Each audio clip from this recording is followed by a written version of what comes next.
प्रिय बच्चों, कल दुनिया में पहला मकान के बारे में थोड़ा जानकारी प्राप्त किया गया है। इतना मनुष्यों को कल जानकारी प्राप्त किया गया है। यहाँ डॉक्टर विजय गुप्ता जी लिखा हुआ दुनिया में पहला मकान पाठ में हमें यहाँ ज्ञान मिला है कि मनुष्य केवल बुद्धिमान जीवी नहीं है, उसके अपितु अनेक प्राणी भी बुद्धिमान है। यह मनुष्य पहले मनुष्य को कोई मकान नहीं था। ऐसा समय में मकान नहीं होने के समय में मकान बनाने के लिए निश्चय किया है, लेकिन वहां मकान को कैसे बनाया जा सकता है वहां पता नहीं था। इसलिए वहां जंगल की ओर चल पड़ा है। अनेक पशुओं से पूछा है मकान को कैसे बनाएंगे, ऐसे पूछ लिया है। इससे हम लोगों को मालूम होता है यहाँ केवल मानव ही बुद्धिमान प्राणी है। बुद्धिमान प्राणी ही नहीं, उसके साथ अनेका पशुओं में ही ऐसा बुद्धिमान है और उसमें दूसरों को सहायता करने का गुण है, मानवीयता है, अनेक गुण प्राणी में भी है। यहाँ इस पाठ का उद्देश्य यह है पशु भी एक बुद्धिमान जीवी है, वह संकेत करने के लिए इस पाठ के द्वारा डॉक्टर विजय गुप्ता ने प्रस्तुत किया गया है। यह दुनिया में पहला मकान या जगत में पहला मकान या घर है। यह इसके मानव हमेशा प्रयत्नशील होना चाहिए। यह प्रयत्न से कुछ ना कुछ परिवर्तन कर सकता है। डॉक्टर विजय गुप्ता जी लिखा हुआ दुनिया में पहला मकान का यह कहानी पूर्वोत्तर भारत में सिंगोपा आदिवासी में कहानी कहा जाता है। आप लोगों को मालूम होना चाहिए बच्चों, पूर्वोत्तर भारत में सिंगोपा आदिवासियों में यह कहानी कहा जाता है। यहाँ मकान बनाने के लिए निश्चय किया है। उस मकान को कैसे बना सकता है, या आदमी ने मकान बनाने के लिए पशुओं से सीखा है। यहाँ एक दिन आदमी इसके पहले मकान नहीं होने के समय में आदमी गुफा में और पेड़ों के नीचे रहते थे। वहां गुफा और पेड़ों के नीचे रहने के समय में किंदो लालिमा और किंचा लालिदम दोनों दोस्तों ने मकान बनाने का तय का मतलब निश्चय किया। यह मकान को बनाने के लिए, लेकिन उसको पता नहीं था मकान कैसे बनाएंगे। वह यह मुश्किल था, उसको कठिनाई यहाँ था, मुश्किल यहाँ था मकान कैसे बनाएगा। लेकिन उस समय उसने दोनों निश्चय किया है, इसके पूछने के लिए जंगल की ओर चल पड़ा है। किसको पूछने के लिए? पशुओं से पूछने के लिए जंगल की ओर चल पड़ा है। उसकी मुलाकात या भेंट किससे हुई है? मुलाकात हाथी से पहले हुई है। वह हाथी भैया को नमस्कार किया है। हाथी भैया, हम मकान बनाने का निश्चय किया है, उस मकान को कैसे बनाएगा, ऐसा प्रश्न पूछ लिया है। उस समय हाथी ने कहते हैं इसमें क्या कठिनाई है? इसमें क्या कठिनाई है? पेड़ों से लकड़ी को इतने मोटे मजबूत गोले काट लो जितने मेरे पैर है, ऐसे काट लो। अब इस पेड़ को देख सकता है, उस पेड़ में होने वाला लकड़ी को काटना है, वह लकड़ी कैसा होना चाहिए? मजबूत और गोला मोटा होना चाहिए। ऐसा लकड़ी को काट लो, ऐसे जितने मेरे पैर है, हाथी का पैर जैसा है वैसे ही लकड़ी भी होना चाहिए, ऐसे कहा दिया है। उसने आगे के उसके बाद क्या कर सकता है, उसके बाद क्या करना है, ऐसे किंदु लालिमा कीचा लालिदाम ने पूछा है। वहां मुझे पता नहीं है, मैं इतना ही जानता हूँ, ನಾನು ಇಷ್ಟು ಮಾತ್ರ ಗೊತ್ತಿದೆ, ನನಗೆ ಮುಂದಿನ ಮಾತು ಗೊತ್ತಿಲ್ಲ। वहां सीधा हाथी से हाथी को छोड़कर आगे शाम से भेंट हुआ है। शाम को भैया नमस्कार, शाम भैया, यहाँ हम मकान बनाना निश्चय किया है। हाथी भैया ने ऐसा कहा दिया है, वैसा का मतलब पेड़ों से लकड़ी इतने मोटे मजबूत गोली काट लो जितने मेरे पैर है, ऐसे कहा दिया है। आगे की बात हाथी को नहीं जानते हैं। हाँ बोलिए, ऐसा पूछ लिया किंदु लालिमा और कीचा लालिदा। ನೋಡಿ ಮಕ್ಕಳೇ, ಇಲ್ಲಿವರೆಗೂ ಹಾಗಿತ್ತು।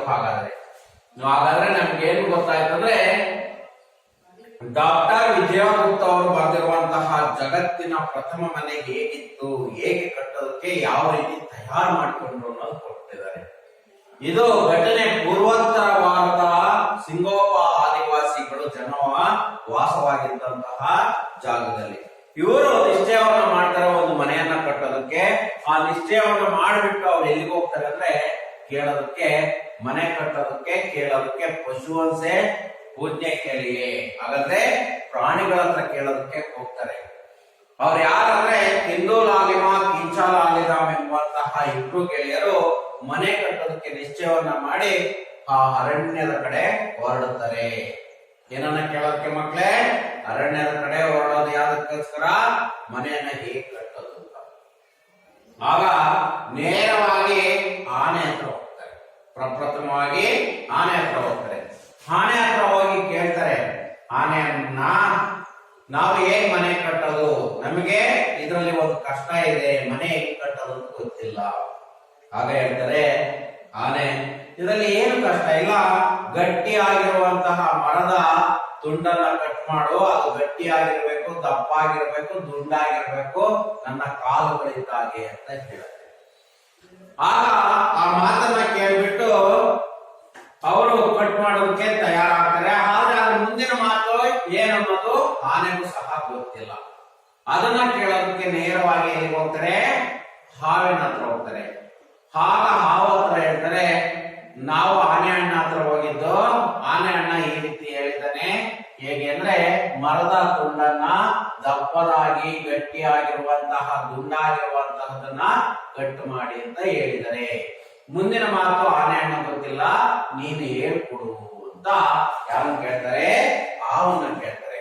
ಆಗ ಆ ಹಾವು ಏನ್ ಹೇಳುತ್ತೆ ಅನ್ನೋದು ನಮಗೆ ಗೊತ್ತಾಗತ್ತೆ ನೋಡಿ ಮಕ್ಕಳೇ, ಅಲ್ವಾ? ಮುಂದೆ ಇವತ್ತಿನ ಭಾಗದಲ್ಲಿ ನಾವು ಏನ್ ತಿಳ್ಕೊಬೇಕು? ಹಾವು ಏನನ್ನ ಹೇಳ್ತು, ಹಾಗಾದ್ರೆ ಹಾವು ನಮಗೆ ಏನ್ ತಿಳುವಳಿಕೆಯನ್ನ ಕೊಡತ್ತೆ ನೋಡೋಣ। ಹಾಗಾದ್ರೆ ನೋಡ್ಕೊಳ್ಳಿ ಮಕ್ಕಳೇ, ಪುಸ್ತಕ ಓಪನ್ ಮಾಡಿ, ನಾನು ಓದ್ತೀನಿ।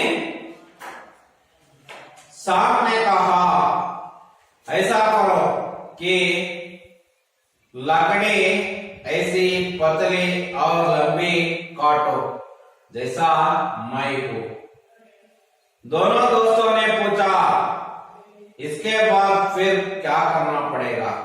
सांप ने कहा, आगे की बात मैं नहीं जानता, मुझे राती भर पता नहीं। दोनों दोस्तों और आगे बढ़े। रास्ते में सड़क किनारे उन्हें एक भैंस कड़ी मिली। भैंस का भैंसा मर गया था। भैंसे का मांसा दूसरे जानवर खा गए थे। खाली पंजर पड़ा था। भैंस उसी के पास खड़ी दुक्का मारा रही थी। दोनों दोस्त भैंस के सामने पहुंचे, उसे नमस्कार किया और बोले, भैंस बहन, हम लोग मकान बनाना चाहते हैं। आप बता सकती हैं कि कैसे बनाया जाए?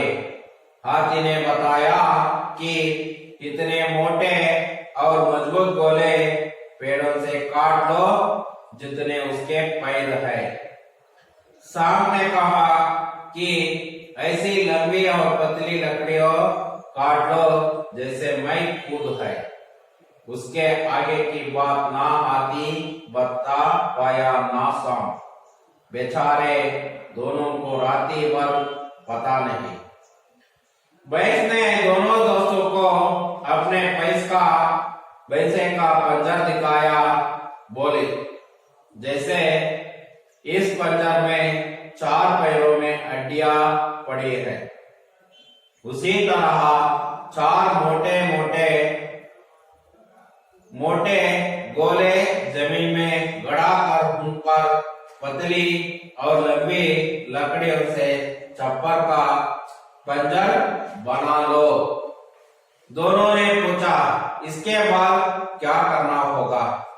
भैंस ने उत्तर दिया, आगे की बात मैं नहीं जानती, मुझे राती भर पता नहीं। ಮಕ್ಕಳೇ ಇಲ್ಲಿವರೆಗೂ ಇರಲಿ. ಹಾಗಾದ್ರೆ ಮುಂದಿನ ಮಾತನ್ನ ನೋಡೋಣ, ಏನಾಗತ್ತೆ ಮುಂದಿನ ಘಟನೆಯನ್ನು. ಹಾಗಾದ್ರೆ ಇದನ್ನ ನೀವೊಂದು ಬಾರಿ ಓದ್ಕೊಳ್ಳಿ, ಆಮೇಲೆ ನಾನು ಇದಕ್ಕೆ ವಿವರಣೆಯನ್ನ ಕೊಡ್ತಾ ಹೋಗ್ತೀನಿ. ಓಕೆನಾ ಮಕ್ಕಳೇ? ಹಾಗಾದ್ರೆ ಓದೋದಕ್ಕೆ ಪ್ರಾರಂಭ ಮಾಡಿಕೊಳ್ಳಿ.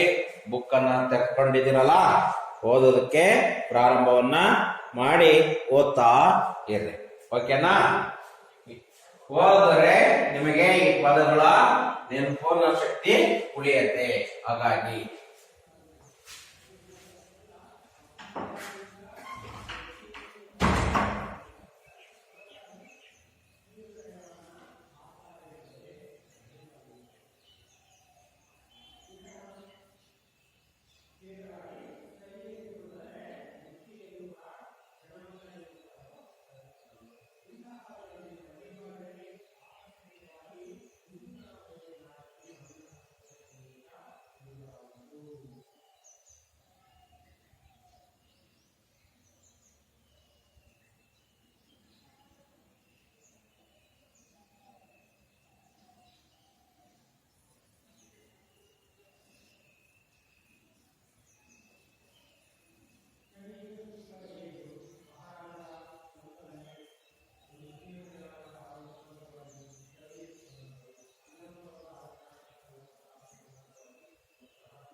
ಮಕ್ಕಳೇ ಓದಿ ಆಯ್ತಲ್ವಾ? ಮುಂದೆ ನೋಡೋಣ. ಹಾಗಾದ್ರೆ ಏನಾಯ್ತು? ಹಾತಿ ಹತ್ರ ಆಯ್ತು, ನೆಕ್ಸ್ಟ್ ಸಾಂಪ್ ಹತ್ರ ಹೋಗಿದ್ದಾರೆ. ಮುಂದೆ ಏನಾಯ್ತು ಅನ್ನೋದನ್ನ ನೋಡ್ತಾ ಹೋಗೋಣ. ಹಾಗಾದ್ರೆ ಮುಂದೆ ಯಾರ ಹತ್ರ ಹೋದ್ರು ಏನಾಗಿರ್ಬೋದು? ಹಾಗಾದ್ರೆ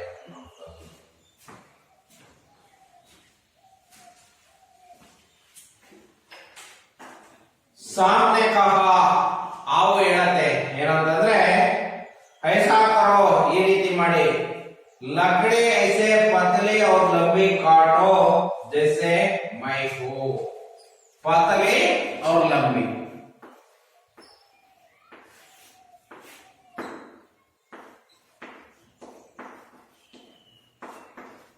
लंबी काट लो, ಈ ರೀತಿಯಾಗಿ ಕಟ್ ಮಾಡಿ ಅಂತ ಹೇಳುತ್ತೆ. ಪತಲಿ और लंबी ಅಂದ್ರೆ ಈ ರೀತಿ ಇದೆ ಮರದ ತುಂಡು.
ಈ ರೀತಿ ಇದೆ. ಈ ರೀತಿ ಇರುವಂತವನ್ನ ಏನ್ ಮಾಡಿ ಅಂದ್ರೆ ಕಟ್ ಮಾಡಿ ಅಂತ ಹೇಳಿದ್ದೆ. ಯಾವ ಲಕಡಿ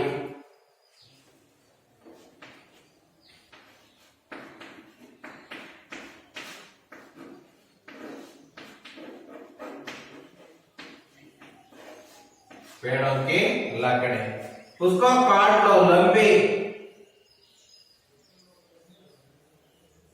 जैसे मैं हूं।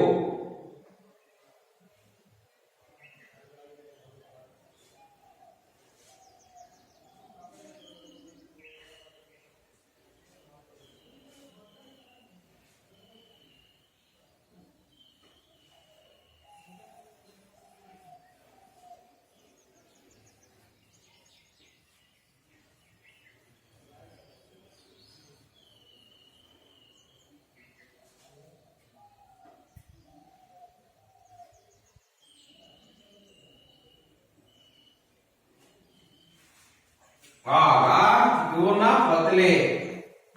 ಪತಲಿ ಅವಲಂಬಿ. ಆಗ ಈ ರೀತಿ ಕಟ್ ಮಾಡೋದ್ರಿಂದ ನಮ್ಗೆ ಏನ್ ಸಿಗತ್ತಂದ್ರೆ ಈ ರೀತಿಯಾದವು ಸಿಗ್ತವೆ ಅಂತ.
ಈ ರೀತಿಯಾಗಿ ಕಟ್ ಮಾಡಬೇಕು. ऐसे काट करना है लकड़ी को, ऐसे पतले और लंबी काट लो. ಈ ರೀತಿಯನ್ನ ಕಟ್ ಮಾಡ್ಕೊಳ್ಳಿ. जैसे मैकू सांप,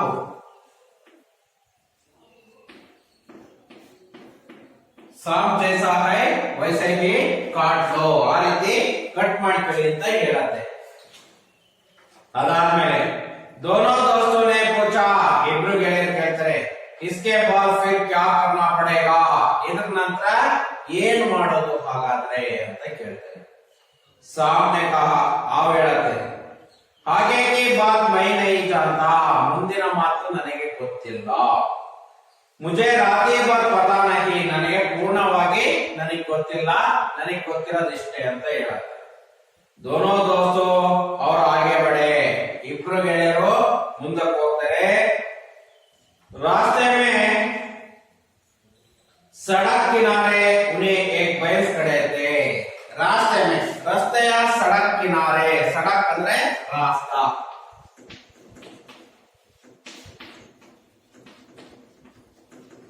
रास्ता के किनारे, रस्ते, ಇದು ರಸ್ತೆ ಆದ್ರೆ ಮಕ್ಕಳೇ ಇದರ ಕಿನಾರೆ, ಕಿನಾರೆ ಅಂದ್ರೆ ದಡ, ತಟ್, ಕಿನಾರೆ का मतलब तट.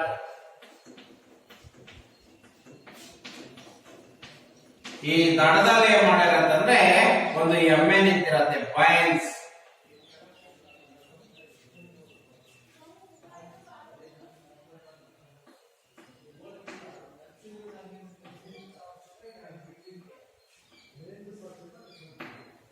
ಬೈನ್ಸ್ ಕಡೆ ಇದೆ, ಎಮ್ಮೆ ನಿಂತಿರತ್ತೆ, ಬೈನ್ಸ್.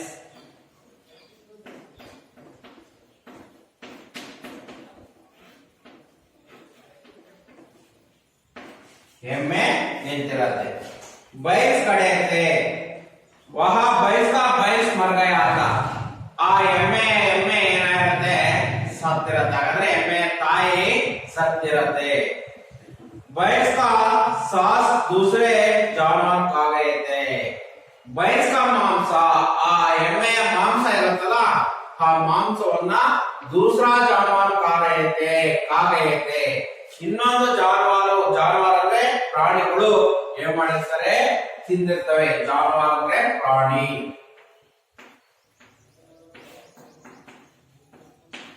ಪ್ರಾಣಿ ಇನ್ನೊಂದು ಪ್ರಾಣಿ ತಿಂದಿರತ್ತೆ.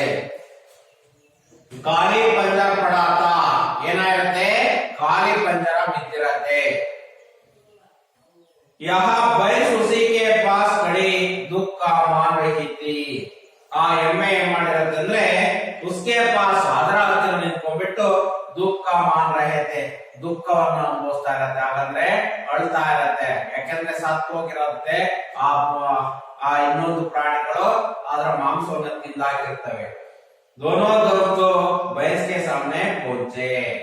दोनों दोस्तों, ಆ ಇಬ್ರು ಗೆಳೆಯರು, ಕಿಂದು ಲಾಲಿಮ ಕಿಂಚ ಲಾಲಿಮ, ಇಬ್ರು ಗೆಳೆಯರು ಎಲ್ಲಿಗೆ ಹೋಗ್ತಾರೆ, ಆ ಎಮ್ಮೆ ಹತ್ರ ಹೋಗ್ತಾರೆ.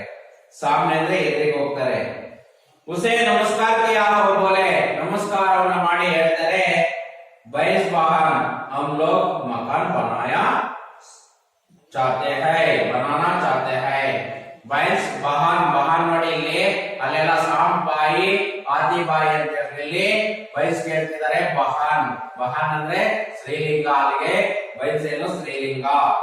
हम लोग मकान बनाया चाहते हैं, ನಾವು ಮನೆಯನ್ನ ಕಟ್ಟಬೇಕು ಅಂತ ಅನ್ಕೊಂಡಿದೀವಿ. आप बता सकते हैं, ನೀವು ಹೇಳ್ತೀಯಾ, कैसे बनाया जाए, ಹೇಗೆ ಕಟ್ಟೋದು ಅಂತ ಹೇಳ್ತೀಯಾ. आदि ने बताया, आने ಹೇಳಿತು, कि इतने मोटे और मजबूत कोले पेड़ों से काट लो. ಇಷ್ಟೊಂದು ದಪ್ಪದಾಗಿರುವ, ಗಟ್ಟಿಯಾಗಿರುವ ಮತ್ತೆ ದುಂಡಾಗಿರುವ ಮರದಿಂದ ಕಟ್ ಮಾಡ್ಕೊಳ್ಳಿ. ಜಿತನೆ उसके पैर है, ಅದರ ಕಾಲು ಹೇಗಿದಾವೆ ಆ ರೀತಿಯಲ್ಲಿ. सामने कहा, आओ ಹೇಳ್ತು, कि ಏನಂದ್ರೆ ऐसी लंबी और पतली लकड़ी को काट लो. ಈ ರೀತಿ ಉದ್ದವಾಗಿರುವ ಮತ್ತೆ ತೆಳ್ಳಗಿರುವಂತಹದನ್ನ ಕಟ್ ಮಾಡ್ಕೊಳ್ಳಿ ಅಂತ ಹೇಳಿದ್ದೆ. जैसे मैं खुद है, ನಾನು ಹೇಗಿದ್ದೀನಿ ಆ ರೀತಿಯಲ್ಲಿ. इसके आगे की बात ना हाथी बता पाया, ಇದರ ಮುಂದಿನ ಮಾತು ಆನೆನೂ ಹೇಳಿಲ್ಲ, ನಾ ಸಾಕು ಯಾವ ಅವನು ಸಹ ಹೇಳಿಲ್ಲ. बेचारे दोनों ही राती पर पता नहीं ಇವರಿಗೆ ಗೊತ್ತಾಗಿಲ್ಲ ಮುಂದಿನ ಮಾತು ಅಂತ ಹೇಳ್ತಾರೆ भैंस ने दोनों दोस्तों को अपने भैंस का पंजा दिखाया भैंस ने आ एम्मे ಮಾಡ್ತಂದ್ರೆ दोनों दोस्तों को ಇಬ್ರು ಗೆಳೆಯರಿಗೆ अपने भैंस का पंजा दिखाया ತನ್ನ ಎಮ್ಮೆಯ पंजरವನ್ನು ತೋರಿಸಿತು बोली जैसे इस पंजर में चार पैरों पर हड्डियां पड़ी है उसी तरह चारों मोटे गोले जमीन में गड़ा कर उन पर पतली और लंबी लकड़ी से छप्पर का पंजर बना लो ಅಂತ ಹೇಳ್ತಾರೆ ಹಾಗಂದ್ರೆ जैसे इस पंजर में चारों पैरों में हड्डियां पड़ी है हड्डियां का मतलब मूಳೆ बोन्स ಅಂತ ಹೇಳ್ತೀವಲ್ಲ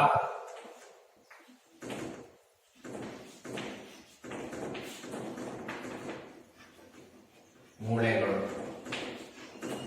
ಅದು ಮೂಳೆಗಳ ಏನಿದೆ ಆ ಪೈರಂಪರ್ ಆ ಕಾಲಿನ ಮೇಲೆ ಮೂಳೆಗಳು ಹೇಗಿದ್ದಾವೆ ಉಸಿ ತರಹ ಅದೇ ರೀತಿಯಲ್ಲಿ ಚಾರ್ ಮೋಟೆ 4 ದಪ್ಪವಾಗಿರುವಂತಹ ಗೋಲೆ ದುಂಡದಾಗಿರುವಂತಹ ಜಮೀನ್ ಮೇಲೆ ಗಡಾಕರ್ ಜಮೀನ್ ಅಂದ್ರೆ ಭೂಮಿಯಲ್ಲಿ ಗಡಾಕರ್ ಹೂತಾಕಿ ಅಥವಾ ಹೂತಾಕಿ ಅಂದ್ರೆ ಕೆಳಗಾಕಿ ಉಸ್ ಪರ್ ಪತಲಿ ಲಂಬಿ ಲಕಡಿಕೋ ಅದರ ಮೇಲೆ ತೆಳ್ಳಗಿರುವಂತಹ ಉದ್ದವಾಗಿರುವಂತಹ ಲಕಡಿಯನ್ನ ಚಪ್ಪರ್ ಕಾ ಪಂಜರ್ ಬನಾಸೋ ಆ ಅಸ್ಥಿ ಪಂಜರ ಏನಿದೆ ಆ ರೀತಿ ಪಂಜರವನ್ನ ಮಾಡಿ ಅನ್ನುವಂತಹ ಮಾತನ್ನ ಹೇಳತ್ತೆ ಗೊತ್ತಾಯ್ತಾ ಹಾಗಾದ್ರೆ ಎಮ್ಮೆ ಆ ಮಾತನ್ನ ಹೇಳತ್ತೆ ಈ ರೀತಿಯಾಗಿ ಮಾಡಿ ಅನ್ನುವಂತಹ ಮಾತನ್ನ ಹೇಳತ್ತೆ ಹಾಗಾದ್ರೆ ಇವನ್ನ ಕಟ್ ಮಾಡಿದಾರಲ್ಲ ಆ ಕಟ್ ಮಾಡಿಕೊಂಡಿರೋನ್ನ 4 ಹಾಕಿ ಹಾಗಾದ್ರೆ ಮಕ್ಕಳೇ ಹೇಗಿರತ್ತೆ ಅನ್ನೋದನ್ನ ನೋಡೋಣ ಅವು 4 ಹೀಗೆ 4 ನೆಡಿ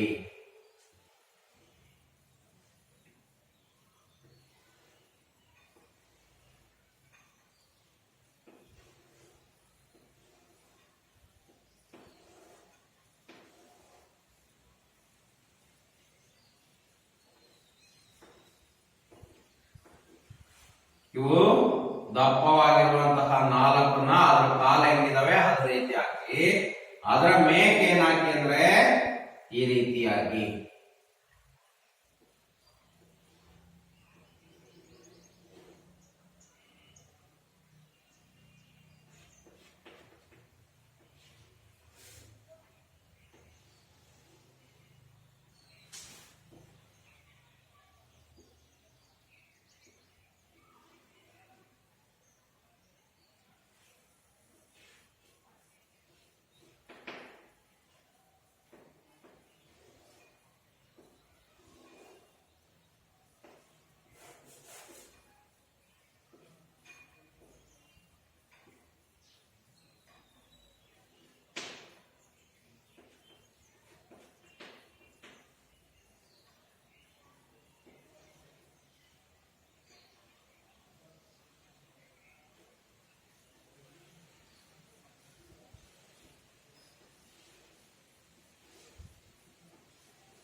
ಈ ರೀತಿಯಾಗಿ ಇವು ಮೋಟೆ ಗೋಲೆ ಲಕಡಿ का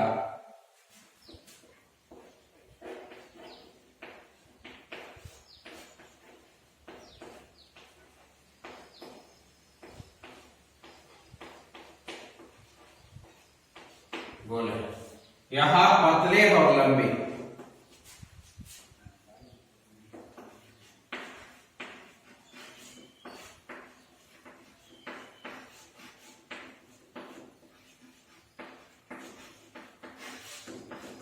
ಪತಲೆ और लंबी ಈ ರೀತಿಯಾಗಿ ಕಟ್ ಮಾಡಿಕೊಳ್ಳಿ ಈ ರೀತಿಯಾಗಿ ಮನೆಯನ್ನ ಕಟ್ಟೋದು ಅನ್ನೋದನ್ನ ಎಮ್ಮೆ ಇಷ್ಟು ಮಾತನ್ನ ಹೇಳುತ್ತೆ ಬೈಸ್ ನೋಡಿ ಇನ್ನೊಂದು ಬಾರಿ ಹೇಳ್ತೀನಿ ಏನಂತ ಹೇಳಿದ್ದೆ ಅಂದ್ರೆ ಬೈಸ್ ने इस पंजर में 4 पैरों पर हड्डियां पड़ी है आ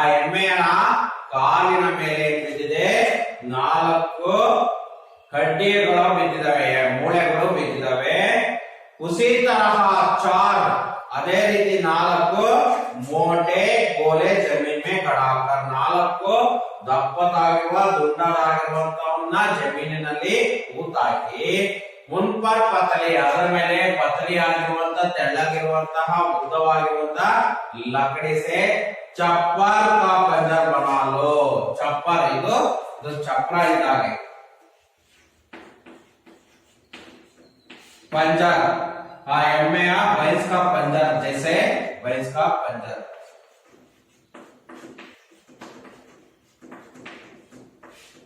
भैंस का पंजर है जैसा है वैसे बना लो ಅಂತ ಹೇಳ್ತಾರೆ ಆಗ ಮುಂದೆ ಏನಾಯ್ತು ನೋಡೋಣ दोनों ने पूछा ಇಬ್ರು ಕೇಳ್ತಾರೆ इसके बाद क्या करना पड़ेगा ಹಾಗಾದ್ರೆ ಇದರ ಮೇಲೆ ಏನ್ ಮಾಡೋದು ಇದರ ನಂತರ ಏನ್ ಮಾಡೋದು ಅಂತ भैंस ने उत्तर दिया आगे की बात मैं नहीं जानता ಮುಂದಿನ ಮಾತು ನನಗೆ ಗೊತ್ತಿಲ್ಲ मुझे राती भर पता नहीं ನನಗೆ ಮುಂದಿನ ಮಾತು ಗೊತ್ತಿಲ್ಲ ನನಗೆ ಗೊತ್ತಿರೋದು ಇಷ್ಟೇ ಅಂತ ಹೇಳುತ್ತೆ ನನಗೆ ಗೊತ್ತಿರೋದು ಇಷ್ಟೇ ಹಾಗಾಗಿ ನನಗೆ ಗೊತ್ತಿರುವಂತಹ ಮಾತನ್ನು ನಾನು ಹೇಳಿದ್ದೀನಿ ನೀವು ಮುಂದಿನ ಮಾತನ್ನ ಬೇರೆಯವರ ಹತ್ರ ಕೇಳಬೇಕು ಅನ್ನುವಂತಹ ಮಾತನ್ನ ಹೇಳುತ್ತೆ ಆಗ ನೋಡೋಣ ಮುಂದೆ ಏನ್ ಮಾಡ್ತಾರೆ ಇವರು ಕಿಂದು ಲಾಲಿಮ ಕೀಚಾ ಲಾಲಿಮ ಇವತ್ತಿಗೆ ಇಲ್ಲಿಗಿರ್ಲಿ ಮಕ್ಕಳೇ ಹಾಗಾದ್ರೆ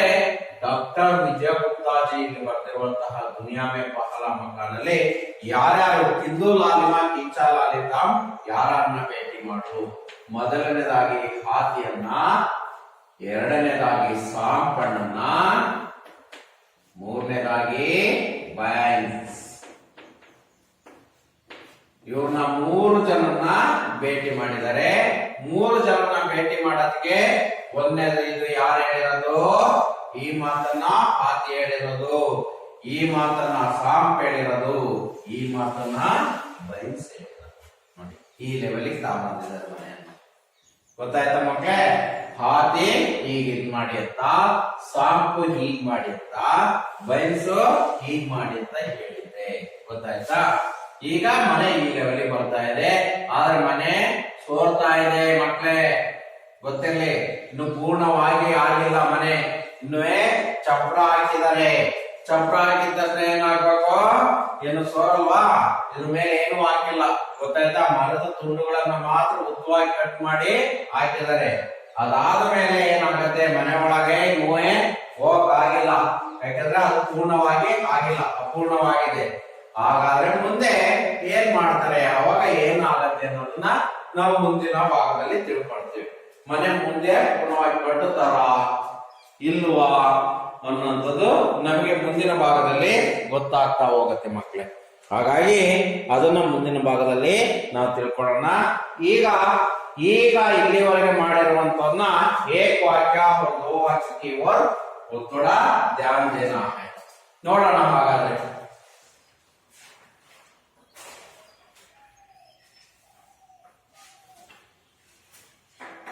एक वाक्य का प्रश्न ऐसा है सिंगोप आदिवासी कहाँ रहते थे सिंगोप आदिवासी ಅನ್ನುವಂತವರು ಎಲ್ಲಿ ವಾಸವಾಗಿದ್ದರು सिंगोप आदिवासी पूर्वोत्तर भारत में रहते थे पूर्वोत्तर भारत में सिंगोप आदिवासी पूर्वोत्तर भारत में रहते थे सबसे पहले आदमी को मखाना बनाना किसने सिखाया सबसे पहले ಎಲ್ಲಕ್ಕಿಂತ ಮೊದಲು आदमी को ಮನುಷ್ಯರಿಗೆ मकान बनाना घर बनाना ಮನೆಯನ್ನ ಕಟ್ಟೋದನ್ನ किसने सिखाया पशुओं ने सिखाया यार कलिಸಿದ್ದು पशु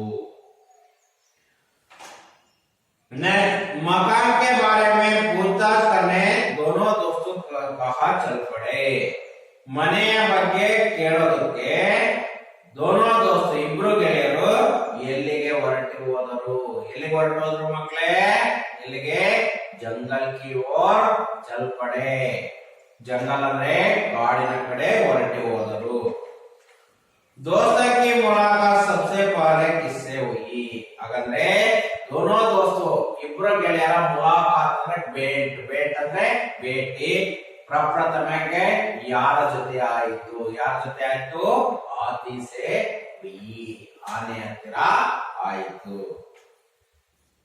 दोस्तों ने क्या क्या तय किया है दोस्तों ಗೆಳೆಯರು ಏನನ್ನ ನಿಶ್ಚಯವನ್ನ ಮಾಡು मकान बनाना है ಏನನ್ನ मकान बनाने का निश्चय किया ಹಾಗಾದ್ರೆ ಮನೆ ಕಟ್ಟೋದಕ್ಕೆ ನಿಶ್ಚಯವನ್ನ ಮಾಡು आगे से उत्तर पाकर दोस्तों ने किससे मिले हैं ಆನೆ ಹತ್ರ ಉತ್ತರವನ್ನು ಪಡ್ಕೊಂಡು ಯಾರನ್ನ ಭೇಟಿ ಮಾಡೋದಕ್ಕೆ ಹೋದ್ರು ಆನೆ ಆದ್ಮೇಲೆ ಯಾರ ಹತ್ರ ಹೋದ್ರು ಮಕ್ಕಳೇ ಆನೆ ಆದ್ಮೇಲೆ सांप के पास जाकर पूछने के लिए गए थे ಇನ್ನೊಂದು ಪ್ರಶ್ನೆ ಇದೆ ಅದು ಹಾಗೆ ಓಕೆನಾ ಈಗ दो तीन वाक्य के उत्तर की ओर ध्यान देना है किंदो लालिमा और किंचा लालिदाम जंगल की ओर क्यों चल पड़े ಹಾಗಾದ್ರೆ किंदो लालिमा किंचा लालिदामು ಅರಣ್ಯದ ಕಡೆ ಅಥವಾ ಕಾಡಿನ ಕಡೆ ಯಾಕೆ ಹೊರಟು ಹೋದ್ರು ಯಾಕೆ ಹೋದ್ರು मकान बनाने का दोनों दोस्तों ने मकान बनाने का निश्चय किया लेकिन वहां मुश्किल यहाँ था मकान कैसे बनाना है अथवा बनाया जाता है ಅದು ಗೊತ್ತಿರಲಿಲ್ಲ उसको पूछने के लिए पशुओं से पूछने के लिए जंगल की ओर चल पड़े नेक्स्ट उसके बाद दोस्तों ने हाथी के साथ किसकी चर्चा किया दोनों दोस्तों इब्ರು ಗೆಳೆಯರು ಆನೆ ಹತ್ರ ಏನಂತ ಚರ್ಚೆಯನ್ನ ಮಾಡಿದ್ರು ಏನ್ ಚರ್ಚೆ ಮಾಡ್ರು ಮಕ್ಕಳೇ दोनों दोस्तों ने हाथियों से पूछा मकान कैसे बनाया जाता है हाथी ने बोला इसमें क्या कठिनाई है पेड़ों से लकड़ी को मोटे मजबूत गोले को काट लो जितने मेरे पैर है इसे कहा दिया हाथी ने दोस्तों को क्या उत्तर दिया ನೀಗಿನ ತಾನೇ ಹೇಳಿದೆ ಹೌದಲ್ವಾ ಅದೇ ಉತ್ತರ ಮಕ್ಕಳೇ ನೆಕ್ಸ್ಟ್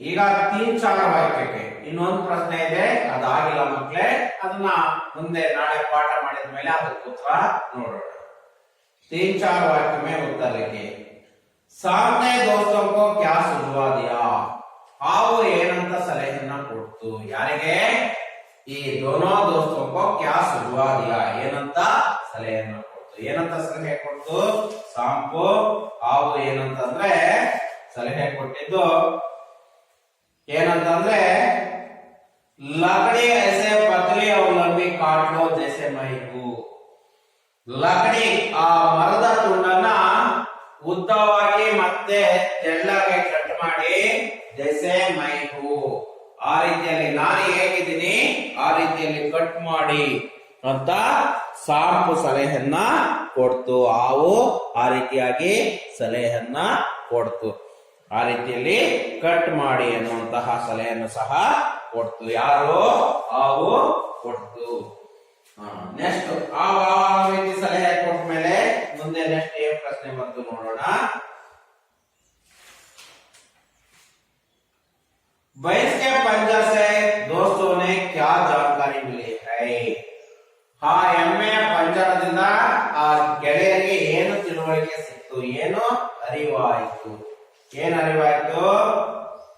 ಏನಂತ इस पंजर में 4 पैरों में हड्डियां पड़ी है ಈ ಪಂಜರದಲ್ಲಿ 4 ಕಾಲಿನ ಮೇಲೆ ಮೂಳೆಗಳು ಬಿದ್ದಿದ್ದಾವೆ ಉಸಿ ತರಹ ಅದೇ ರೀತಿಯಾಗಿ 4 मोटे 4 ದಪ್ಪದಾಗಿರುವ ಗೋಲೆ ಜಮೀನ್ ಮೇ ಆ ದುಂಡದಾಗಿರುವಂತಹವನ್ನ ಜಮೀನ್ ಮೇ ಗಡಾಕರ್ ಆ ಭೂಮಿಯಲ್ಲಿ ಹೂತಾಕಿ ಬಿಟ್ಟು उस पर पतली और लंबी लकड़ी को से चप्पल का पंजर बनाया है ಪತಲಿ ತೆಳ್ಳಗಾಗಿರುವ ಉದ್ದದಾಗಿರುವಂತಹ ಲಕಡಿಯ ಕಡ್ಡಿಯಿಂದ ಮರದ ದಿಂಬಿಯಿಂದ ಚಪ್ಪರವನ್ನು ಹಾಕಿ ಅನ್ನುವಂಥದ್ದು ಗೊತ್ತಾಯಿತು ಮಕ್ಕಳೇ ನೋಡಿ ಇವತ್ತು ನಾವು ಇಷ್ಟು ಪಾಠವನ್ನು ಮಾಡಿದ್ದೇವೆ ಅದರ ಜೊತೆಯಲ್ಲಿ ಈ ಪಾಠದಲ್ಲಿ ಬಂದಿರುವಂತಹ 1 ಅಂಕ 2 ಅಂಕ 3 ಅಂಕದ ಪ್ರಶ್ನೆಗಳನ್ನು ಸಹ ನೋಡ್ಕೊಂಡಿದ್ದೇವೆ ಇಲ್ಲಿವರೆಗೆ ಏನು ಪಾಠ ಮಾಡಿದ್ದೇವೆ ತಿಳ್ಕೊಳ್ಳಿ ಮುಂದೆ ಈ ಪಾಠದಲ್ಲಿ ಇನ್ನೊಂದು ಭಾಗ ಇದೆ. ಆ ಭಾಗ ಏನಾಗತ್ತೆ ಅನ್ನೋದು ನಮಗೆ ಗೊತ್ತಾಗತ್ತೆ. ಆ ಕಿಂದು ಲಾಲಿಮ ಕಿಂಚ ಲಾಲಿದಂ ಯಾರನ್ನ ಭೇಟಿ ಮಾಡ್ತಾರೆ ಅನ್ನೋದು ಸಹ ಗೊತ್ತಾಗತ್ತೆ. ಅದಾದ್ರೆ ಮುಂದೆ ಮುಗಿಯತ್ತೆ. ನೀವು ಇನ್ನ ಎರಡು ಒಂದೊಂದೇ ಪ್ರಶ್ನೆಗಳು ಮಾತ್ರ ಉಳ್ಕೊಂಡಿದ್ದಾವೆ ಎಲ್ಲದರಲ್ಲೂ. ಅಷ್ಟನ್ನ ಬಿಟ್ಟು ಈಗ ಇರುವಂತಹ ಪ್ರಶ್ನೆಗಳನ್ನ ನೀವು ಕಲಿಬೇಕು. ಕಲಿತಾದ್ಮೇಲೆ ನೀವು ಪ್ರಾಕ್ಟೀಸ್ ಮಾಡಿರಿ. ಈ ಪಾಠವನ್ನ ಮುಗಿತಿದ್ದಂತೆ ನಾವು ಘಟಕ ಪರೀಕ್ಷೆಯನ್ನು ಮಾಡ್ತೀವಿ. ನೀವು ಅದಕ್ಕೆ ಏನಾಗಿರ್ಬೇಕು ಮಕ್ಕಳೇ, ತಯಾರಾಗಿರ್ಬೇಕು. ಹಾಗಾಗಿ ಇನ್ನೊಂದು ಭಾಗ ಇದೆ, ಹೌದಲ್ವಾ ಮಕ್ಕಳೇ? ಹಾಗಾಗಿ ಇದನ್ನ ನಾವು ಈಗ ಹೇಳಿರುವಂತಹ ಪ್ರಶ್ನೆಗಳಿಗೆ ಉತ್ತರವನ್ನು ನಾವೇ ಹೇಳಿದ್ವಿ. ಅದಕ್ಕೆ ನೀವೆಲ್ಲ ತಯಾರಾಗ್ಬಿಟ್ಟು ರೆಡಿ ಆಗಿರ್ರಿ. ಅದಾದ್ಮೇಲೆ ಇನ್ನ ನಾಳೆ ಮುಂದುವರೆದ ಭಾಗವನ್ನ ಮಾಡೋಣ ಅಂತ ಹೇಳ್ತಾ ಈ ಪಾಠಕ್ಕೆ ವಿರಾಮವನ್ನು ಹೇಳ್ತಾ ಇದ್ದೀನಿ ಮಕ್ಕಳೇ. ಧನ್ಯವಾದ.